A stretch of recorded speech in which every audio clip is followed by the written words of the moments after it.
Welcome back to Kathy Soumya's kitchen. இன்றைக்கி வீடியோவில் ஒரு ட்ரெடிஷ்னல் ரெசிபி ஆடி மாத ஸ்பெஷல் அம்மனுக்கு படிக்கிற கூழ் தான் செய்ய போகிறோம். இருக்கிறதுலே ரொம்ப ஈஸியான ரெசிபி, டேஸ்ட் ரொம்ப சூப்பராக இருக்கும். இப்போ வாங்க இந்த ஹெல்தியான ராகி கூழ் எப்படி செய்கிறதுன்னு பார்க்கலாம்.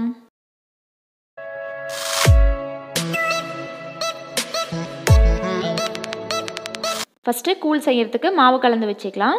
இந்த கப்பில் 1 கப் ராகி மாவு எடுத்திருக்கேன். இது 4 பேர் சாப்பிட்ற அளவுக்கு வரும்.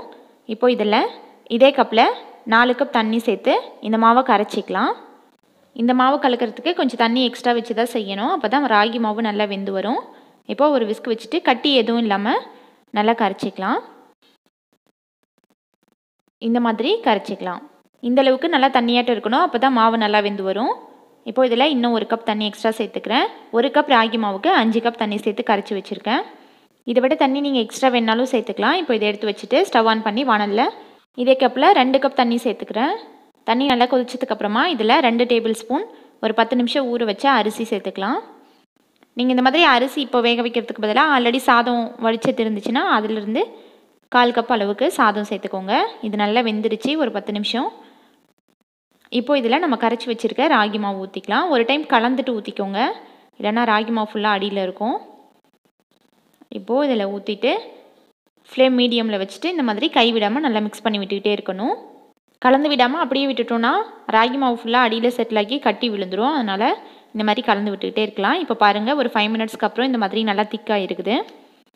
ஃப்ளேமை ரொம்ப ஹையில் வைக்க வேணாம், மீடியமில் இல்லைனா லோ ஃப்ளேம்லேயே வச்சுட்டு கூட இந்த மாதிரி மிக்ஸ் பண்ணி விட்டுகிட்டே இருந்தோன்னா இப்போ பாருங்கள், ஒரு 7 மினிட்ஸ்க்கு அப்புறம் இந்த மாதிரி கொஞ்சம் திக்காகிடுச்சு. நல்லா இந்த மாதிரி பபுள்ஸ் வரும். ராகி மாவை நல்லா வேக வைக்கணும். இப்போ இதில் 3/4 டீஸ்பூன் உப்பு சேர்த்துட்டு இதை நல்லா கலந்து விட்டுக்கலாம்.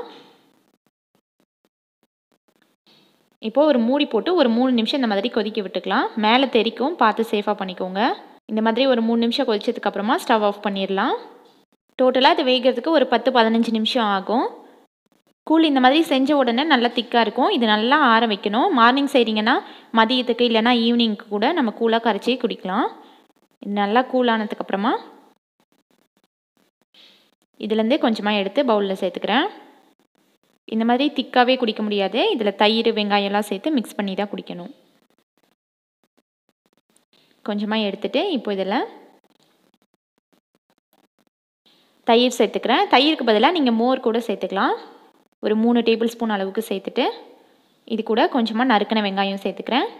சின்ன வெங்காயம் இருந்துச்சுன்னா அது சேர்த்துக்கோங்க, இன்னும் நல்லா டேஸ்ட்டாக இருக்கும். இப்போ தான் நல்லா கலந்து விட்டுக்கிறேன். இப்போ இதில் தண்ணி எக்ஸ்ட்ரா சேர்த்துக்கலாம். இது ரொம்ப திக்காக இருக்குல்ல, இதே மாதிரி குடிக்க முடியாது. உங்களுக்கு எந்த அளவுக்கு தண்ணியாக தேவையோ அந்த அளவுக்கு தண்ணி எக்ஸ்ட்ரா சேர்த்துக்கோங்க. இதை நல்லா கலந்துக்கலாம். இப்போ இதில் கூழுக்கு தேவையான உப்பு சேர்த்துக்கோங்க. சேர்த்துட்டு இதை நல்லா கலந்து விட்டுக்கலாம். கூழோட கன்சிஸ்டன்சி இந்த மாதிரி இருந்தால் நல்லாயிருக்கும். உங்களுக்கு வேணும்னா தண்ணி எக்ஸ்ட்ரா சேர்த்துக்கோங்க. அவ்வளோதான். இப்போ இது மேலே கொஞ்சமாக நறுக்கின பச்சை மிளகாய், வெங்காயம் சேர்த்துருக்கேன். அவ்வளோதான், நம்மளோட ஹெல்தியான ஆடி மாத ஸ்பெஷல் கூழ் ரெடி. இது அப்படியே சாமிக்கு வச்சு படைக்கலாம், இல்லைனா நீங்கள் குடிக்கிறதுக்கும் வச்சுக்கலாம். ஊறுகாய், வெங்காயம், பச்சை மிளகாய் கடிச்சிட்டு குடிக்கலாம். ரொம்ப சூப்பராக இருக்கும் டேஸ்ட்டு. கண்டிப்பாக இந்த கூழ் நீங்களும் செஞ்சு பாருங்கள். இந்த வீடியோ பிடிச்சிருந்துச்சின்னா லைக் பண்ணுங்கள், ஷேர் பண்ணுங்கள். கீர்த்தி சௌமியாஸ் கிச்சனை சப்ஸ்கிரைப் பண்ணுங்கள். தேங்க்ஸ் ஃபார் வாட்சிங்.